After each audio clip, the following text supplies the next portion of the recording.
This is the world's first RGB exterior light according to Tolifo. If you're unfamiliar with the company, they have been researching and developing high-end photography and film lighting solutions since 2001. Its product lineup includes light panels, wands, and even ring lights.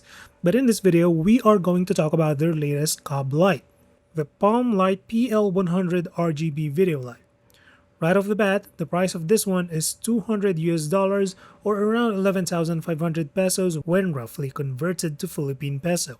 It's not cheap, but it is definitely relatively affordable for what it is.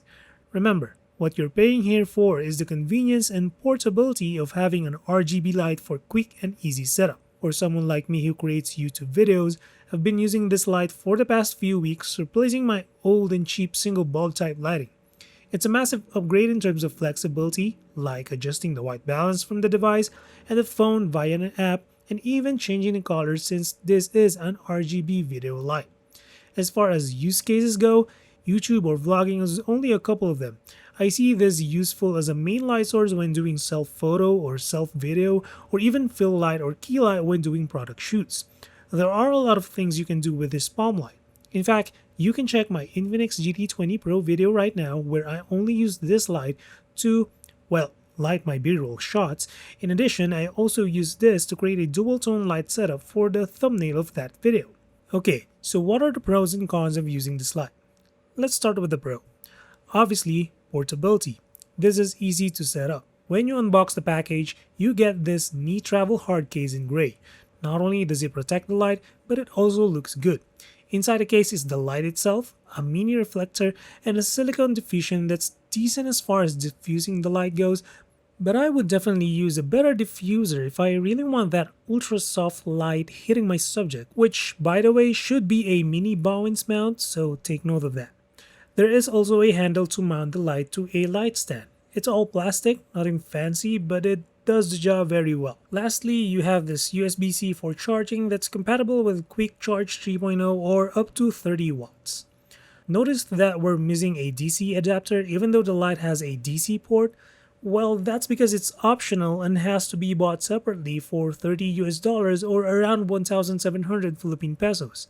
However, I asked Tolifo about a third-party adapter and they said it should be fine as long as it meets the 19-volt specification with over 90 watts of power and a DC plug of 5.5mm by 2.11mm. That said, I use this light on a battery for the most part. Unfortunately, this is our first con. While it's nice to have a 66.6 watt-hour battery to use, it's simply not enough depending on your use case. For me, my shooting time is at least an hour or two for a single product. The battery only lasts about 66 minutes in standard mode and about 45 minutes in maximum mode, or max mode. Max mode means that the light consumes all 100 watts, while standard mode dials back the consumption to 60 watts. The good thing is that I see a small difference in intensity when using max mode, so for the most part, you should be okay with standard mode. That's not all though. While you can use a USB-C charger as an alternative to a DC port, there is a catch. You can only use up to 60% brightness because the device will stop charging when you go over. Using the light at 60% while charging at 30 watts is not enough to sustain that level of operation. I needed to go down to 40% to keep the lights on while charging via USB-C. On the other end, I encountered zero overheating. The main reason is that there is a fan inside to cool the chip and it's easily accessible with a button. You will hear it running only some of the time, but Tolifo stated in the manual that it will only run when the temperature hits 50 degrees Celsius. As far as the build quality goes, this is an all-plastic cob light, making it relatively lightweight. You do have leather on both sides, although I can't tell whether it's authentic or synthetic, but they do add some appeal. Then you have the quick release mechanism for mounting the reflector up top.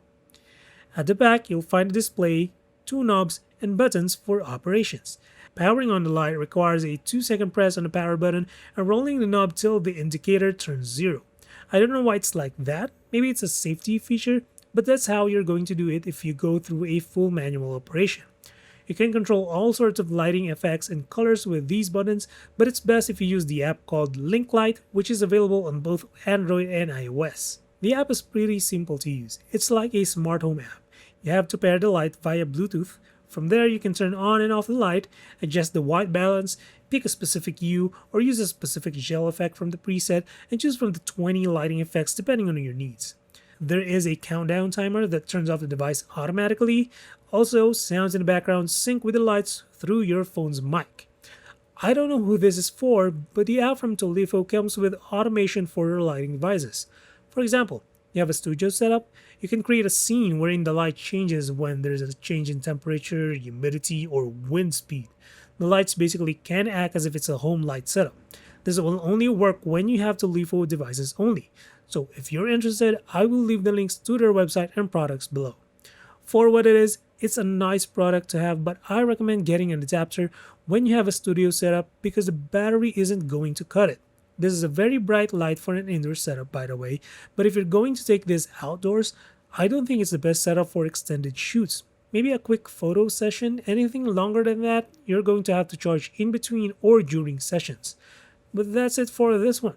Drop a sub or like if you feel like supporting the channel, and as always, until the next one, stay safe.